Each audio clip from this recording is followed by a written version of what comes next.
Hello, everyone, and thank you for joining us for our webinar today, Security and Awareness, Are You Secure? Please note that all lines are currently on mute and will remain on mute. If you have any questions, please enter them within the chat box and we'll address them during our Q&A period at the end of the presentation. With that in mind, I'd like to introduce James Leutri, who will begin. Good afternoon. I am James Leutri, VP of Professional Services for Lanetco Computer Networkd, Inc., and act in the capacity of virtual CIO for our clients. I bring over 25 years of experience across various verticals such as not-for-profit, legal, regulatory, manufacturing, industrial, IT, and government, and can remember dealing with my first major virus, the I Love You virus, back in the 90s, and have worked on mitigating risk for many years.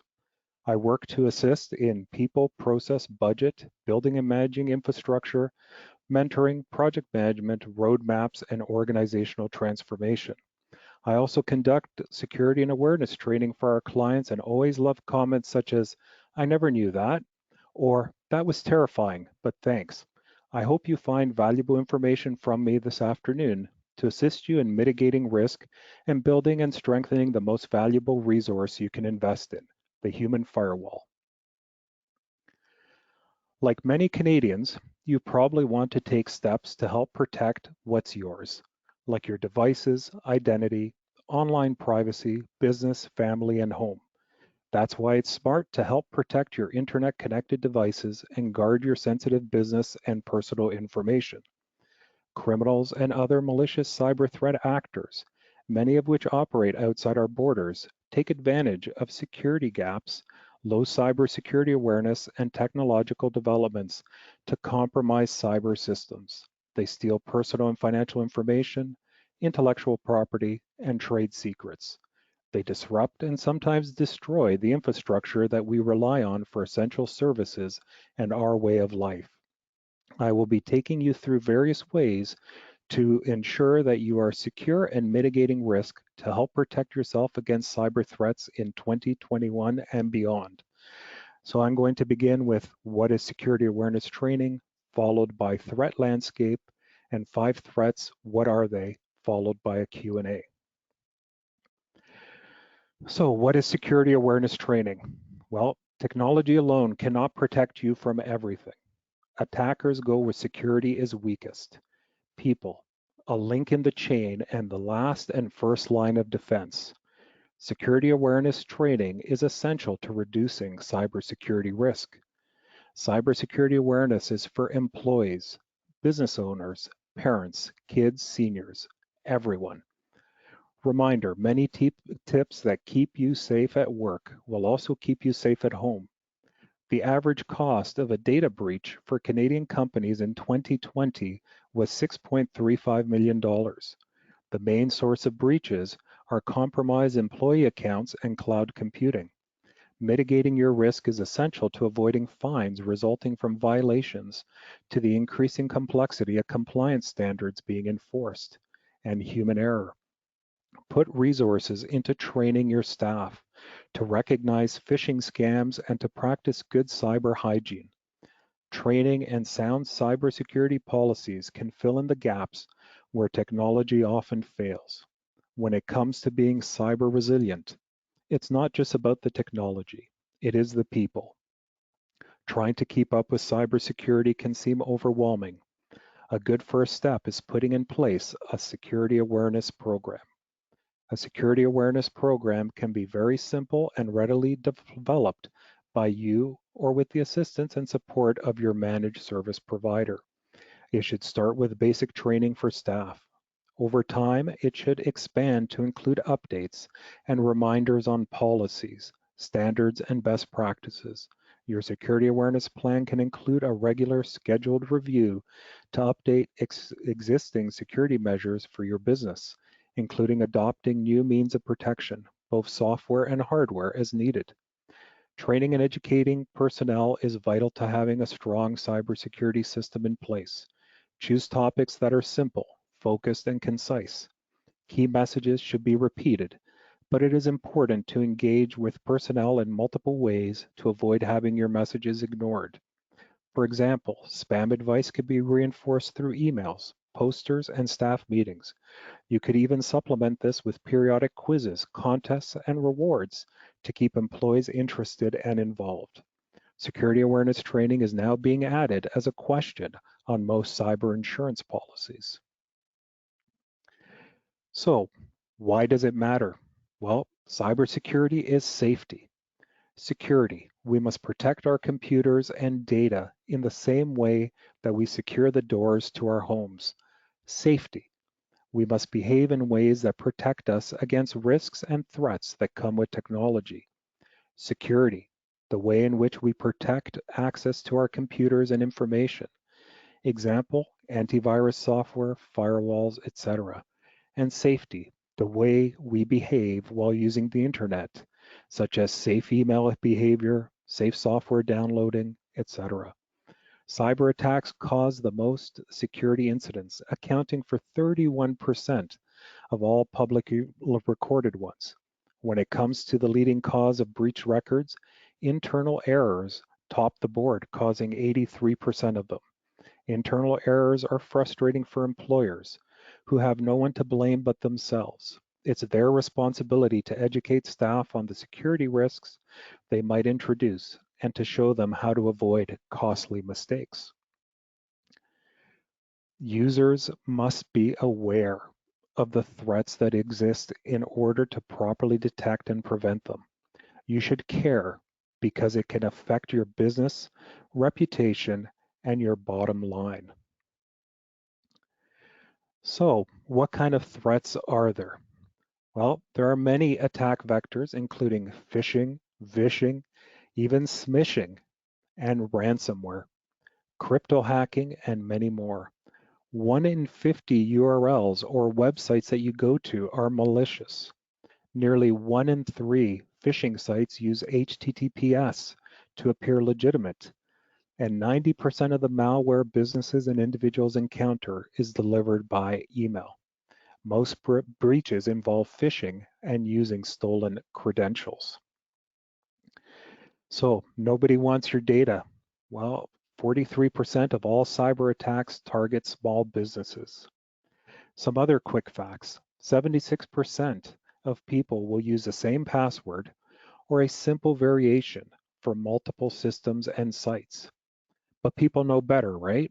Well, 35% of individuals who know they've been hacked don't bother to change their password afterward. 49% of individuals admit that they click links in messages from unknown senders during work. 60% or 67% of individuals are sure they've received at least one phishing email while at work. And of those who have received a phishing email, 40% did not report it. So, how does security awareness training help? Well, at home, it protects your identity and personal data from theft and fraud. Secure your devices against viruses and malware. And keep yourself and your family safe from hackers and spies. While at work, it prevents corporate network infections, stops business email compromises, and keeps critical business data safe. And from the slide, you can see, the main areas are reducing breaches and infections, meeting regulatory requirements, and anything that you spend on securing your environment brings you a high return on security investment. Turning over to the regulatory side, these are some of the many regulations that govern industries in Canada. The most, one that most people know is PIPEDA. And then, a subset of that, the Digital Privacy Act, which, calls for mandatory disclosure of data breaches and information leaks. So existing regulations should be reviewed to ensure compliance and possibly added to various policies in your employee handbooks. There's also e-evidence legislation. If you're involved in the health sector, there's the Personal Health Information Protection Act, or PHIPA. There's regulations in transportation, the food industry, etc. So make sure you know the regulations that govern your industry. Moving on to the threat landscape. I'm sure you recognize these company names. They have all experienced hacking firsthand. Air Canada's mobile app had 20,000 customers compromised.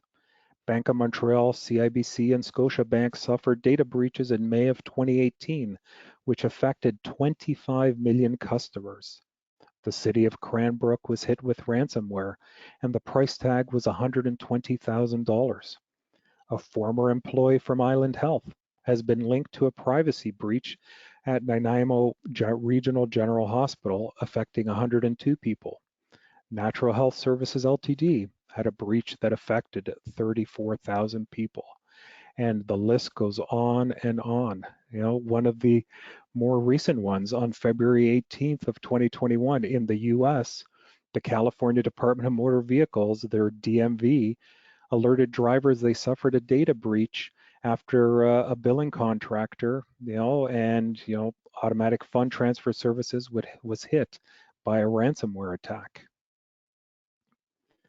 So, specific here for Canada, the Office of the Privacy Commissioner of Canada reported that over 19 million Canadians were impacted by over 500 data breaches in a 6-month period from January 2020 to June 2020. This means that at least 1 in 2 Canadians were impacted. Of the 500 plus incidents, malicious outsiders made up 3/4 of the breaches, an increase of 23% from the last 6 months of 2019.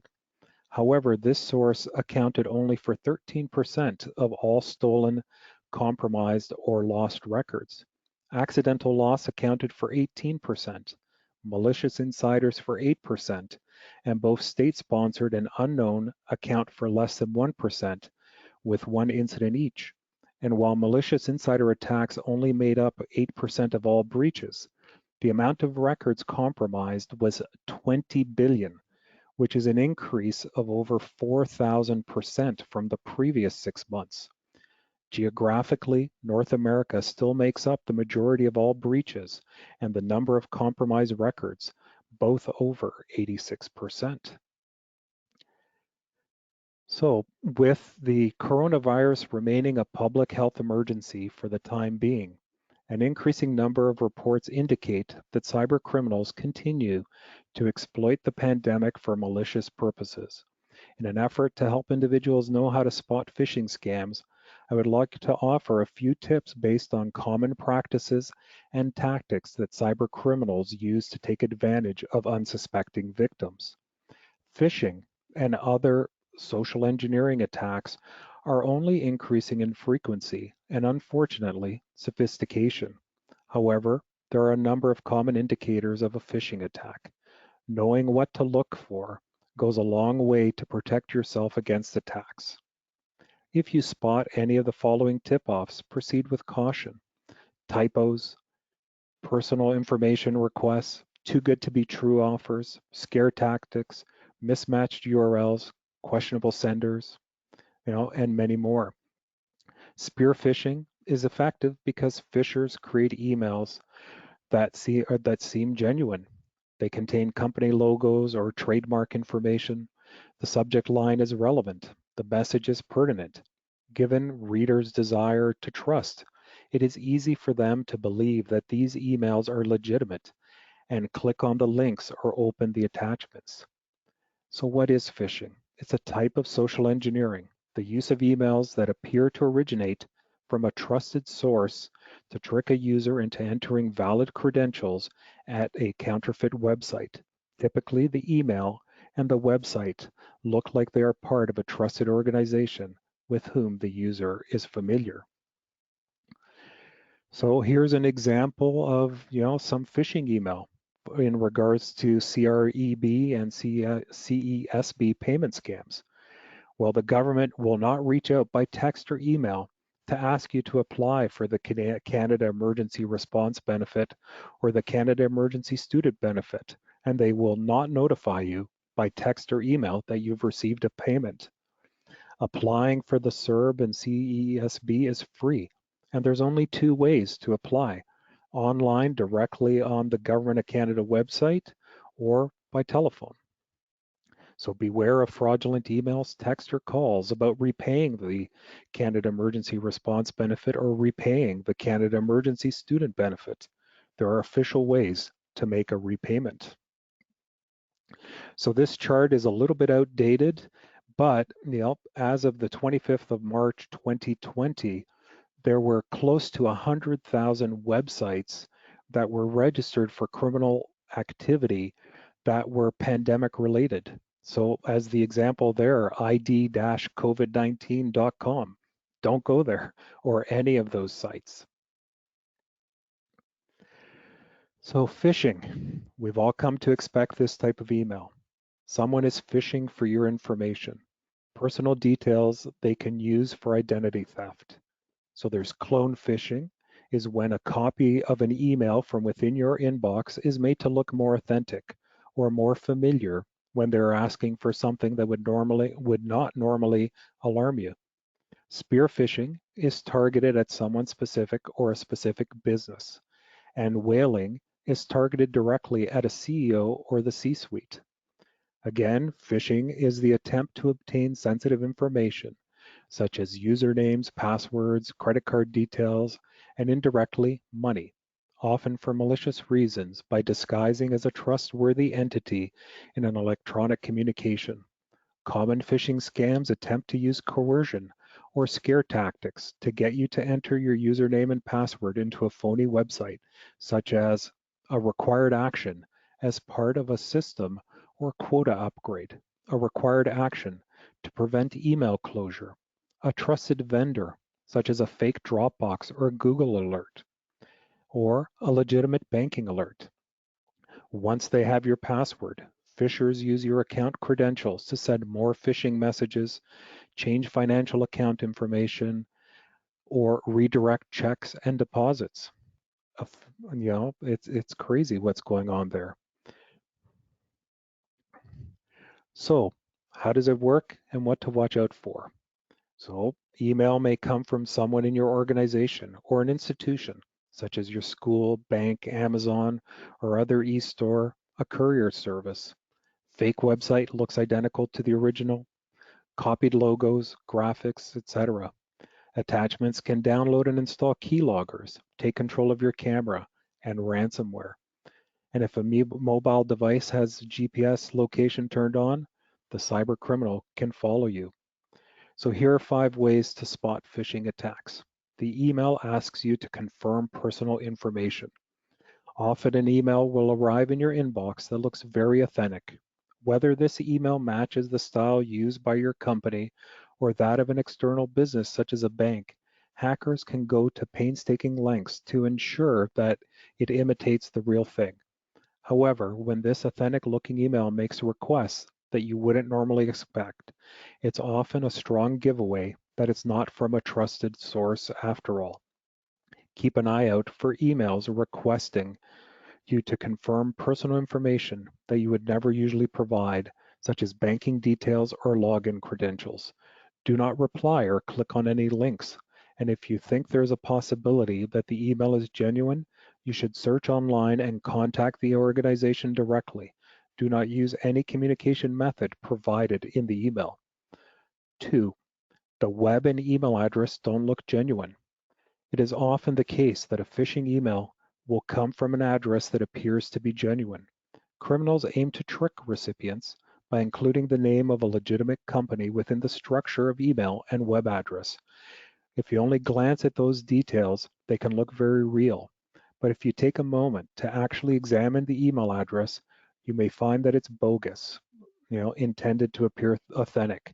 For example, at mail.airbnb.work, as opposed to at airbnb.com.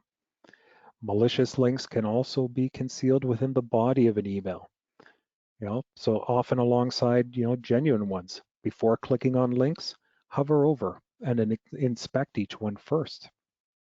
3, it's poorly written. It's amazing how often you can spot a phishing email simply by the poor language used in the body of the message. Read the email and check for spelling and grammatical mistakes, as well as strange turns of phrase. Emails from legitimate companies will have been constructed by professional writers and exhaustively check for spelling, grammar, and legality errors. If you have received an unexpected email from a company and it is riddled with mistakes, this can be a strong indicator it's actually a phish. Interestingly, there is even the suggestion that scam emails are deliberately poorly written to ensure they only trick the most gullible targets. 4. There's a suspicious attachment. Alarm bells should be ringing if you receive an email from a company out of the blue that contains an attachment, especially if it relates to something unexpected. The attachment could contain a malicious URL or a Trojan, leading to the installation of a virus or malware on your PC or network. Even if you think the attachment is genuine, it's good practice to always scan it first using antivirus software. And if you're using the O365 suite, make sure you have advanced threat protection because that will already scan the attachment and any links in the email. 5. The message is designed to make you panic. It is common for phishing emails to instill panic in the recipient. The email may claim that your account may have been compromised and the only way to verify it is to enter your login details. Alternatively, the email might state that your account will be closed if you do not act immediately. Ensure that you take the time to really think about whether an email is asking something reasonable of you. If you're unsure, contact the company through other methods. Ultimately, being cautious with emails can't hurt. Always remember, stop, think, then connect. When in doubt, throw it out. So here's an example of a phishing email. Hello user. Well, this is very generic. We will delete and close your account within 24 hours. Well, it has a sense of urgency. And, if you look at the link, it's not from Lanetco, that I'm just using Lanetco or, one of recognized service providers, example, Microsoft. Here's another example. I shared an important document with you. You can easily access this document using your, it's a run-on sentence and it's incomplete. Awkward grammar, but it could be plausible.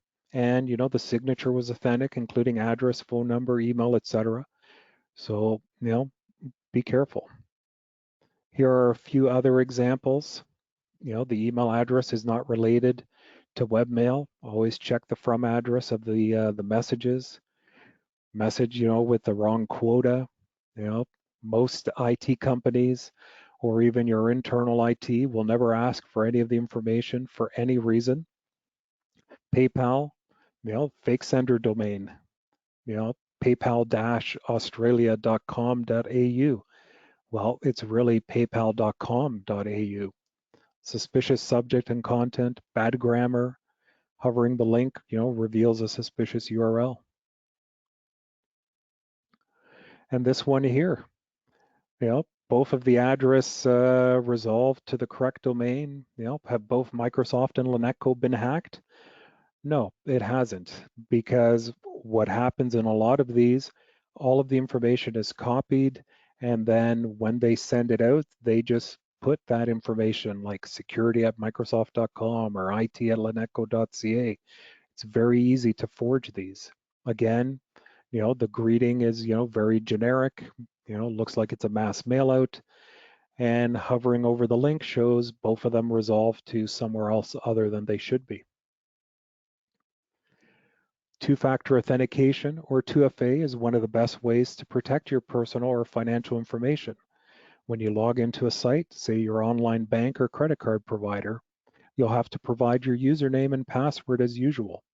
If you have two-factor authentication enabled, the site will then send a text or email to you with a code. You must enter that code before you can complete your login to the site. Scammers, though, are now using this extra security measure as a way to trick you. A new phishing campaign is targeting Instagram users, sending them emails claiming that someone has tried to log into their Instagram account.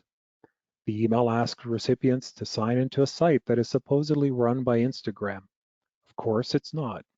But what's interesting is that the scammers include a code at the bottom of the message, implying that the users should type in that code as if it was an example of two-factor authentication when they sign into a spoofed web page. So how can you tell it's fake? Well, it's a very well done scam, but there's one telltale sign that the email is fake though. If you click on the link and access the spoof website, the domain name displayed in your browser's address bar will have an extension of .cf. Well, that is the country code for the Central African Republic. That's why it's smart not to click. Instead, hover over the link to see the true address. And you never want your Netflix account to go down, but don't worry about that email claiming your Netflix account is on hold. It's a fake. The Netflix account on hold scam is a very popular one, probably because so many of us rely heavily on Netflix for entertainment today. In this scam, criminals send an email, supposedly from Netflix, complete with the company logo, billing information, saying that Netflix is having trouble with your billing information. You're then asked to click on a link to update your payment method. You know the rest. The link is a spoof site. When you enter your credit card information, you're sending it directly to the cyber criminals. So again, Netflix won't reach out to you through email to request your personal information. If you receive a message like this from Netflix, call the company directly or log in directly to your Netflix account to determine if you really do need to update your account. Also, pay attention to the language of emails like this. In this example, the scammers behind the email start their message with the salutation, "Hi, dear," while no reputable business that I know, would address its customers in that way. Phishing attacks have come a long way since the famous Prince Who Will Wire You Money scam. Today, they leverage spoofed email addresses, they'll include proper grammar, and will use malicious attachments or link to spur activity. Sometimes the link will lead to a site that appears legitimate, like an email or bank login page, but is actually spoofed and collecting user credentials maliciously. In other cases, the email will include an attachment, which might be malware. After clicking on the link in this phishing email, the user is directed to a website that appears to be a legitimate login page. However, a closer look will show that the domain is not from Microsoft. So check it, don't click it. If you're not sure, contact the sender directly via another communication method. Example, give them a phone call. Do always verify the sender of a message. Do always hover over web page links, URLs, in email messages to see where they link to. Beware of URL shortening services like bit.ly that may obscure the final website destination. Be skeptical of messages with odd spelling and grammar, improper logos, or that ask you to upgrade or verify your account. And do report suspicious emails to your IT department or managed service provider or managed IT. And don't open an attachment from an unknown sender. Consider the source and whether or not the file was expected. Don't click on a link from an unknown sender. And don't email someone your email or your username or password. Here's an example of a CEO phishing scam. So they'll spoof vendors, employees, and they can even spoof you. Some phishing attempts have limited targets, but the potential for big paydays for crooks. A good example is the CEO phishing attempt. I've seen this happen at a company I used to work for a few years back. Someone had gathered enough information on our CEO to create an email and send it to our finance department asking for funds to be transferred to a new account he had just set up in a different location. This wasn't at all that unusual, but a phone call happened from finance to our CEO first, and that stopped the process. Scammers will send these emails to the employees of specific companies. The trick is that these messages come from addresses that appear to belong to the CEO, CFO, or other highly placed executive in a company. The email will ask the employee to wire money, often thousands of dollars, to a vendor or client. Only later does the employee realize that the message was a scam.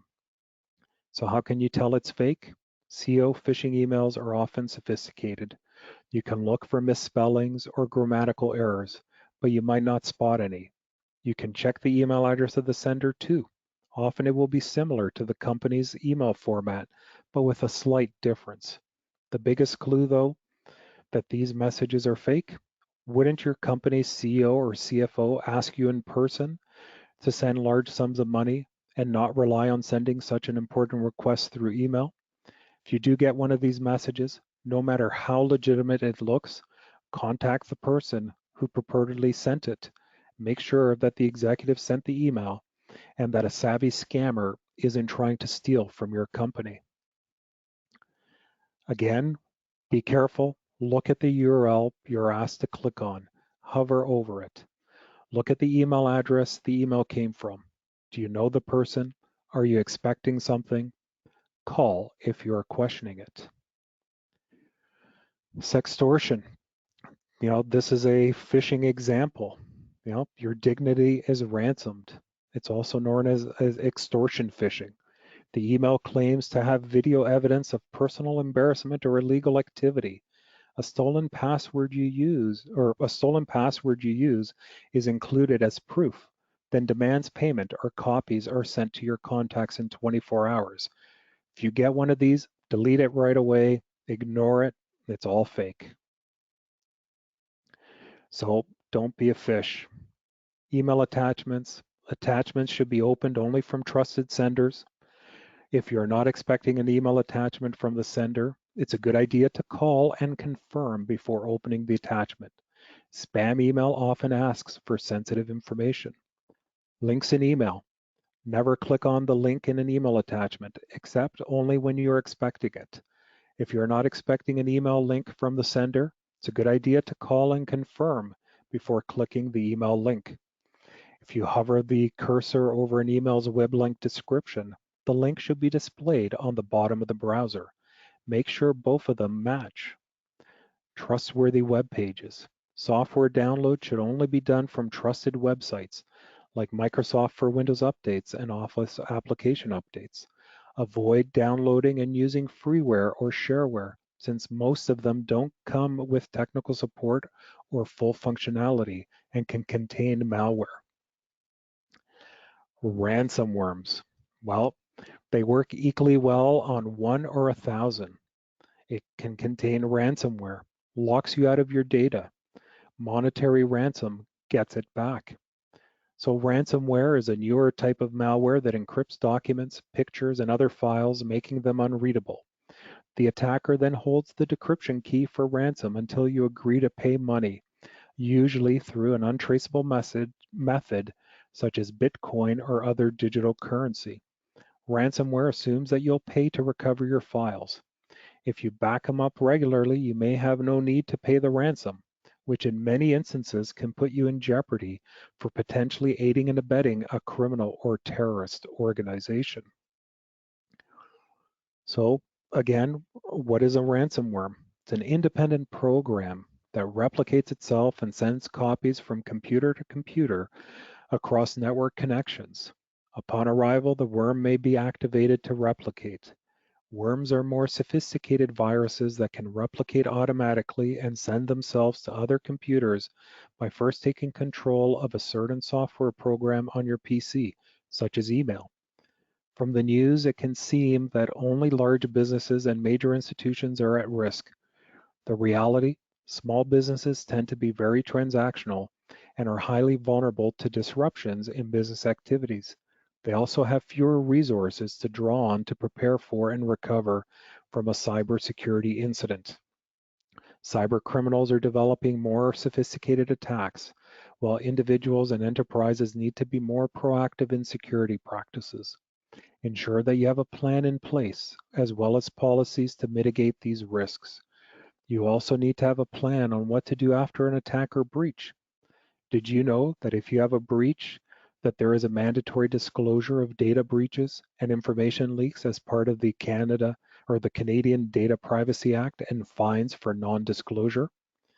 2018, 2019, and 2020 have been landmark years for security vulnerabilities and emboldened cyber criminals, including nation-state actors, commandeering control of computers, not just to extract ransom from unwitting victims, but to utilize the computing power of devices to mine cryptocurrency, occasionally in ways which are physically destructive to the infected device.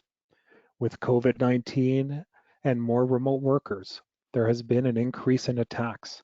Mass working over remote connection equals mass remote login activity, mostly over private, insecure machines with user accounts that have never done so before, making remote login credentials an easy target for attackers.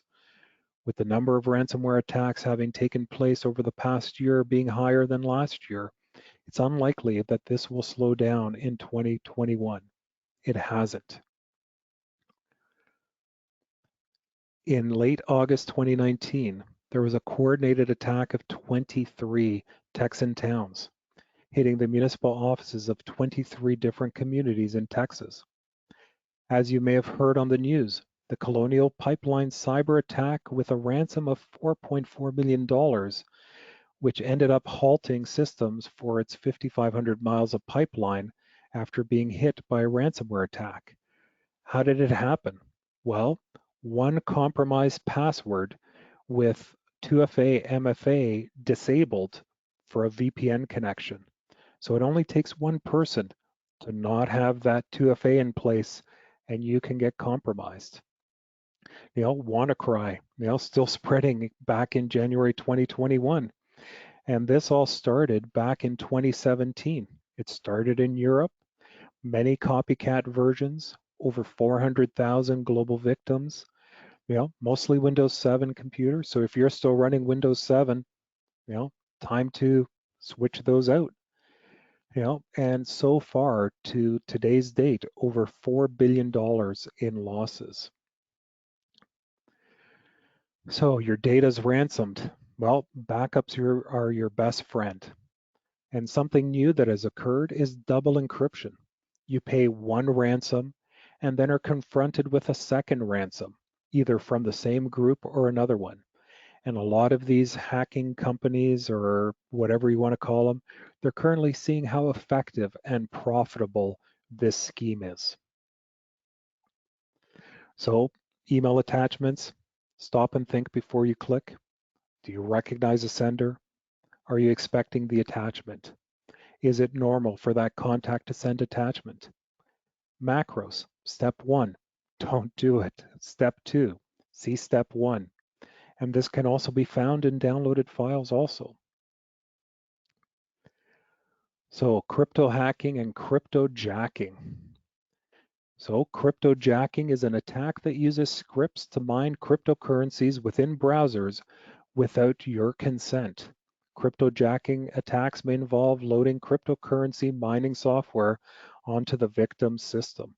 However, many attacks depend on JavaScript code that does in-browser mining if the user's browser has a tab or window open on the malicious site. No malware needs to be installed, as loading the affected page executes the in-browser mining code.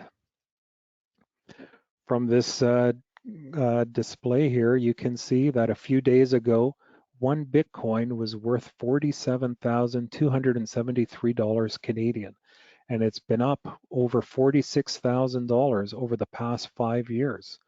I remember when, for 10,000 Bitcoins, you could buy a pizza. Well, those days are long gone. So unless you have a house packed with devices that are actively cryptojacking, you might not notice a spike in your electricity bill, but it's still possible. Another option for cryptojacking detection is to run an antivirus scan and see if anything pops up. Although some legitimate cryptojacking code may be whitelisted by certain antivirus software, the more common ones that cryptojack in secret are likely to be flagged. When it comes to apps, Apple is pretty good at keeping cryptojacking out of its stores, and the Play Store tries to stay on top of the threat as well. If you do suspect that one of your apps is cryptojacking, the best way to detect it is to go to your settings and check your mobile or Wi-Fi data usage. If you notice any apps using an excessive amount of data, there is a chance that cryptojacking or sending off an excessive amount of your personal data. Cryptojacking prevention methods vary according to whether it's browser-based or malware-based. However, they generally align with many security best practices. To stop cryptojacking in your browser, it's a good idea to use a legitimate ad blocker, not one of those freeware ones. You can also use a script blocker like NoScript or just disable JavaScript in your browser. Alternatively, you can just stick to reputable websites. Most of these won't use cryptojacking as a funding model, and if they do, they are likely to notify you and ask for consent beforehand. The negative publicity that comes from secretly using cryptojacking just isn't worth it for most reputable sites. Of course, there is still the possibility for attackers to compromise the site and insert cryptojacking scripts. While reputable sites tend to have better security, their vulnerabilities can still be taken advantage of occasionally. Due to this threat, using ad blockers and automatic blocking of scripts from running is more universally secure option. Mobile malware. Mobile devices have been the new threat landscape. Mobile malware, as its name suggests, is malicious software that specifically targets the operating system on mobile phones. There are many types of mobile malware variants and different methods of distribution and infection. As more users are steadily moving away from desktop operating systems and favoring mobile devices instead, it was only a matter of time before hackers switched tactics. Right now, the volume of mobile threats is a mere fraction of those that target desktops. However, as more and more sensitive and potentially high-value tasks are carried out on mobile devices, mobile security threats are fast becoming a growing concern. So how do you protect yourself? Use secure Wi-Fi. While this won't stop you from navigating to an infected website, using password-protected Wi-Fi connection keeps unwanted third parties from snooping or carrying out man-in-the-mobile attacks between your device and your intended web destination. Watch your email. The devices may have changed, but the threat remains the same. Many attackers still rely on malicious email attachments to infect your phone or tablet. Don't click on links in email and other messages, as these may direct you to phishing or malware sites. This applies to all mobile platforms. Be consistent. Only download apps from trusted sources. This ensures that the apps are legitimate and not havens for mobile malware. Install antivirus protection. Antivirus and anti-malware solutions are now popping up for mobile devices. Install one from a trusted source. Then run it regularly to ensure your device is clean. Also, watch out for malware masquerading as virus protection. Only download legitimate apps from trusted sources. Don't jailbreak or root your device. Doing so increases your risk of infection from untrusted third-party sources. Stay rooted and benefit from automatic security updates and patches. Earlier, I had I had said smishing. Well, smishing, like phishing scams, cyber criminals attempt to trick people into downloading malware, clicking on malicious links, or disclosing sensitive information. A smishing attack is launched through text messages instead of email. Criminals also use phone calls called phishing or voice phishing to steal information and money. They are deceptive phone calls to scam private information such as passwords, credit card numbers, or financial details. So here's how you can avoid falling for the latest tricks. Don't answer calls from numbers you don't recognize. Bear in mind, however, that phishing scammers sometimes leave voicemails with a callback number. Do not call a number back without checking to see if it belongs to a business you know. Note that most government agencies, such as the CRA, will not call you unless they have contacted you by letter mail first. Don't trust caller ID numbers. Criminals are routinely spoofing legitimate numbers of established companies and services. If you are suspicious, even if you recognize the caller's organization, hang up before you give out any information or do not answer. If you think the call might be legitimate, call back a number you have verified independently. Do not use your callback function. For instance, you should hang up on a caller who says they are with CIBC, but it is not your normal contact. Don't give out any personal or company information, even if they know some of your personal information already. Scammers can steal personal information already, from other sources or find it on the dark web and will use what they know to trick you into giving them more. The fact that a caller knows something about you or your company is not enough reason for you to trust them. Remember that CIBC, TD, BMO, Royal Bank, Scotia, like many businesses, will never ask you for account details unless you call them first. Fraudsters pretend to be the CRA, IT support, Microsoft, bank, or insurance company. Often, they will use social media to gather information prior to the attack. Old-fashioned letters are now being used as suspicion around email has grown. So number 5, password leaks. Passwords, still a threat. Think of passwords like a toothbrush. They're private, don't share, and replace them often. Your identity is worth something. Protect it. If you think about what happens when you lose your wallet, canceling your credit card, new SIN, new driver's license, etc., but you know about it. With cybercrime, it's generally after the fact, and your identity could already be for sale. So if you look at this here, these are the top 25 passwords by rank and year. So if your password, if you use any of these, change them now. And the number one password is still 123456. And in fact, 1 in every 142 passwords is 123456. And a study that was released last month showed that that is still the most widely used password on breached accounts. More than 1 billion usernames and password combinations that were leaked online from various corporate data breaches, revealing some alarming results. 1 billion credentials were reduced to just 168 million passwords and 393 million usernames. Again, the most common password is 123456, covering around 7 million entries per billion. The most common 1,000 passwords cover 6% of all passwords. Only 8% of analyzed passwords were unique, with an average length of 9 characters, and 20% of the password contains letters, and only 15% displayed just lowercase. Making matters worse, the analyzed data was gathered from various data dumps, including some roughly 5 years old. User behavior has apparently not improved over time, and there is no doubt that cyber criminals have exploited this carelessness. And this statement can be backed up by the conflicting state of internet users when it comes to their account security. A May report issued by LastPass, 80% of respondents said they were concerned with having their passwords stolen.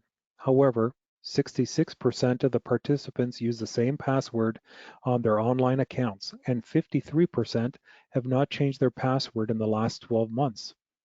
Taking into consideration the vulnerable state of the digital landscape, users should start focusing on the security of their online accounts.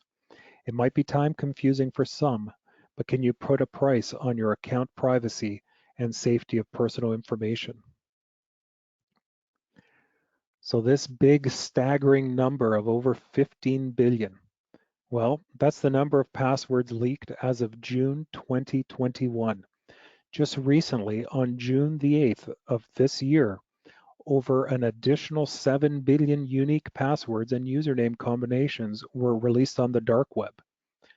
And again, researchers have found, this staggering number of over 15 billion from more than 100,000 data breaches on the dark web, including access to everything from streaming services to banking accounts and financial services. Despite what people might think about data breaches and hackers, most incidents have a different entry vector. When attackers compromise a company's infrastructure, they usually have the right credentials, which means that it's more difficult to detect them once they're inside. The dark web is where these stolen credentials are found, with many of these websites operating like virtual stores. Users stroll through, picking and choosing what they want. It's basically a criminal enterprise that goes far beyond selling access to Netflix. No data is old data. A common misconception, again, among the digital community is that older exposed or stolen data has an expiration date and does not cause any future security risks. However, users shouldn't bet on it. The Ashley Madison data breach is an excellent example. Information of millions of users was stolen and posted online by threat actors in 2015. In 2020, customers who had already endured the fallout from the breach were targeted once again in new blackmail campaigns. Data breaches and leaks can have long-term consequences for victims. Once personal data is out there, it can be used to impersonate or scam users over and over. Threat actors know that users recycle and reuse personal information online, even if you've already been a victim or target. It doesn't spare you from becoming one again. So we all know the surface web, where there's Google, Facebook, Microsoft, etc. Then you have the deep web, which is, your doctor's office or the hospital, subscription information, etc. And then you have the dark web. So the dark web is slightly more complicated. This part of the World Wide Web is often run on networks of private servers, allowing communication only via specific means.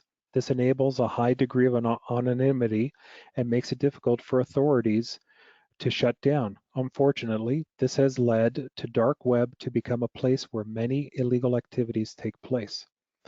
The darknets, which constitute the dark web, include small friend-to-friend, peer-to-peer networks, as well as large popular networks such as Tor, Freenet, I2P, and Rifle, operated by public organizations and individuals.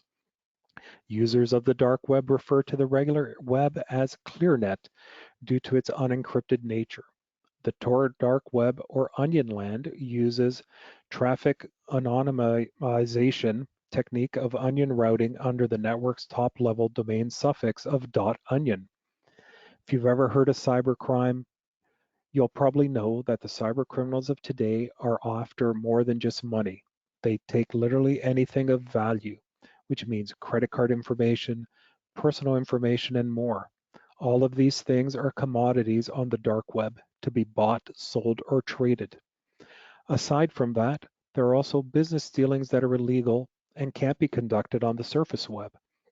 Almost anything can be bought on the dark web for a price. The items available can include firearms, illegal drugs, illegal wildlife, or even the rental of a hitman. Finally, there is the most depraved and undesirable of all, those who deal in the sickest and most perverse types of pornography, which is illegal in almost every part of the world. So, you'd like to check the dark web for your personal information, and is that even safe? First of all, it is safe. If you have an email address, I can assure you that it's in multiple places on the internet already. Secondly, you're not putting in a password or creating an account to run the check. The website to use to run the check is, as I have on the screen here, https://haveibeenpwned.com. I use it myself and it shows your results immediately. So I've here put in my personal email address and it shows that I've been pwned.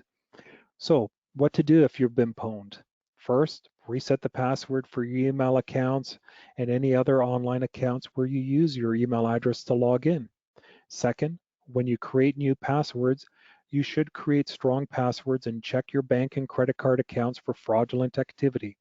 You should never share passwords with anyone or leave passwords in a desk drawer or on a sticky note or use the same password for other sites. There are security cameras everywhere these days, so they may be able to read your notes or even watch you type in your username and password. Third, enable two-factor authentication on your email account and any other account with financial or personal information. Two-factor authentication is that extra layer of security designed so that you're the only person who can access your account, even if someone knows your password. With two-factor authentication, your account can only be accessed on devices you trust. When you want to sign into a new device for the first time, you'll need to provide two pieces of information: your password and the 6-digit verification code that's automatically displayed on one of your trusted devices, like your phone. By entering the code, you're verifying that you trust the new device.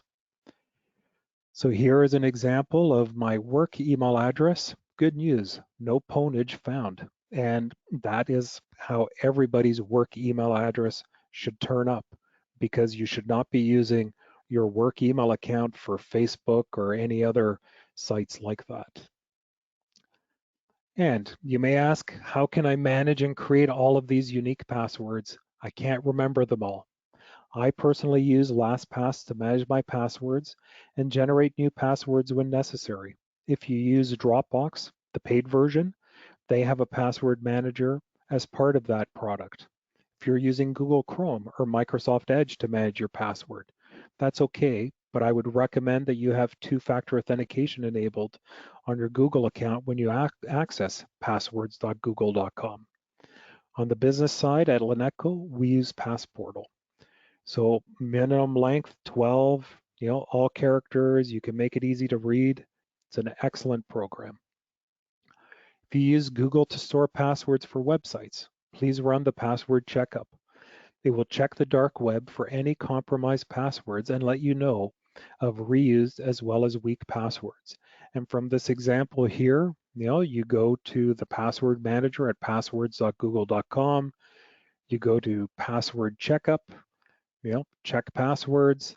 And from this example, passwords checked for 407 sites and apps, 2 compromised passwords, 358 reused passwords, and 164 using a weak password. So this is a good indicator. And here is an example of, an account that I use, on Microsoft Edge. So if you're using Edge to save your passwords, similar functionality. You click on the 3 little dots next to your picture or your name, click on settings, then go to passwords, and then you can check for leaks on passwords and show alerts when passwords are found in an online leak. So here are some password rules. A strong password is an important protection to help you have a safer online transaction. Here are a few steps that you can take to create a strong password. Some or all might help protect your online transaction. Length, make sure your passwords are long and they should be at least 12 characters and preferably more. Complexity, include letters, punctuation, symbols, and numbers. Use the entire keyboard, not just the letters and characters you use or see most often. They have a variation. So over here in some of the examples, the strongest, using a passphrase, 33 purple doves at home, or spruce decade night manager. Those are very good to use, but don't use those ones. So building a culture of security. How does impersonation affect me? Criminals known as pretexters use the art of impersonation in many ways, playing the role of a trusted individual to deceive their victims and gain access to sensitive information. The practice of pretexting is defined as presenting oneself as someone else to manipulate a recipient into providing sensitive data such as passwords, credit card numbers, or other confidential information. Pretexting is also a common practice for gaining access to restricted systems or services. Impersonators can play many roles during their careers, such as fellow employees, technicians, IT support, auditors, or managers. For a successful attack, the impersonator needs to carefully research his target. Impersonation attacks take many forms and can target both individual and business entities. So here, is an example of too much information on the internet. And I've used myself as an example. So if you go to Google, put your name in quotes and see what the results show up. So for me, there are 1,470 results for me spanning 31 Google search result pages, going back to some activity from 1996 all the way to the present. On the flip side, my wife only has 270 results. My daughter, who is 27, has 188 results, and my son, who is 30, has 552 results. But, he plays a lot of online games and comments on a lot of posts. Be careful on what you post out there. Some things you have little control over, such as if you have worked for a government agency, they will publicly publish information about you. As you can see from that example, OpenGov has information from when I worked at Ontario Trillium Foundation. And, Facebook, the best way to protect yourself, go to facebook.com/settings, to the tab for privacy and click on who can see what you share. You need to protect your data. On my Facebook, it's only my friends, and these are people that I actually know in person that I have as friends. To further protect yourself at home, I would recommend you go to www.cira.ca, Cybersecurity-Services, Canadian Shield. This is free for home use, where it will protect your personal devices. So you would put in the DNS information. So private, it offers DNS resolution only. If you put public, adds malware and phishing protection, and family adds pornographic content to the blocking list. You can put it all in one place in your router. So whether you have Bell or Rogers, or just on specific computers, there's a Google app for it, or sorry, an Android app and an iOS app. For business, I would recommend that you take a look at Cisco Umbrella. And for home use, I personally use Bitdefender Total Security on all my devices. So it works on Windows, Mac OS, Android, and iOS. Has a privacy firewall, parental control, has a encrypted VPN, and multi-layer ransomware protection. And it's pretty cheap, $40 a year for 5 devices. And finally, sorry, I've taken quite a bit of time. I'm open for any questions now. Thank you. I do have a few questions here, and as a reminder, if you do have any, just to type them within the chat box. So the first one I have is, what are cybersecurity criminals looking for when they target an organization? Well, that's a pretty loaded question. Well, cyber criminals, are usually targeting an organization to obtain sensitive data. They're individuals or teams of people who use technology to commit malicious activities on digital systems or networks, with the intention of stealing sensitive company information or personal data, to generate profit. If you look at some of the most recent breaches were the results of attacks that exposed financial and credit card data and a lot of personally identifiable information. And they also look to see, with their breach, if they can attack other organizations that you do business with. And other targets like Colonial Pipeline, as I mentioned in my presentation, were targeted because they have a lot of money, and that if they were knocked out would cause a lot of damage. And so there was ransomware, there was financial gain from it. Hopefully that answers. What is the most important thing organizations should be concerned with in our current environment, and what can be done to mitigate these risks? Well, there's a lot. Any business, of any size is a target and has risks. As many workers, are now settling into remote work routines, due to the pandemic, and then looking at the post-pandemic landscape, cyber crimes are expected to continue to grow in frequency for the remainder of 2021, making it especially important to protect and back up data. And I would say ransomware is the biggest threat and continues to grow as most victims will pay the ransom.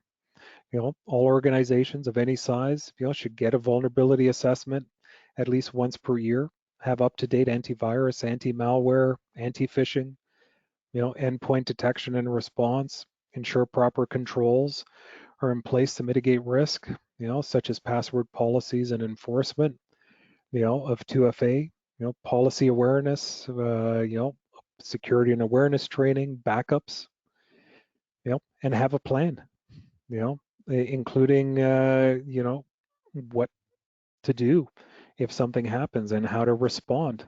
How long can you be down? Are the backups any good? Reporting to the privacy commissioner and authorities. Do you have media relations available to handle and other tasks for recovery? What about cell phone SIM card cloning? Is there a way to protect against that? Nope. I've had that happen to me, and the only thing you can do is get a new SIM card, get a new phone number. Just in the last couple of weeks, I've been getting phone calls from people saying, "You called, why are you calling me? I'm responding to your voice message, why are you scamming me?" And I've had my cell phone number for, over 20 years. So the only thing I can do is change my cell number. What is the human firewall and why are policies so important? Well, the human firewall is greatest asset for protecting your organization, but it can also be the largest liability if security and policies are not followed.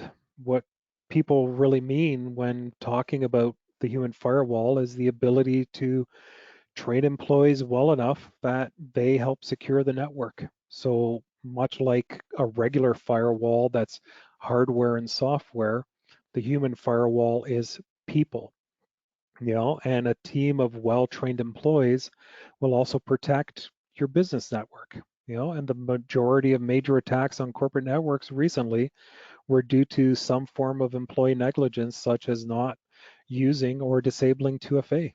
And policies are important, because they outline, security measures that are in place, about how to protect systems and corporate data. They outline what to do in case of an incident. They detail employee vendor onboarding and offboarding. And they also detail acceptable use of data and systems, as well as policies that comply with whatever regulatory or legal obligations or requirements you may have. And the last question I have here is, with respect to blocking JavaScript in your browser, will this Yes. affect how I view trusted websites? So you can create exceptions in your browser for, if it's a trusted site. So you can create a list of sites that you trust, and you can then allow JavaScript for that particular trusted site.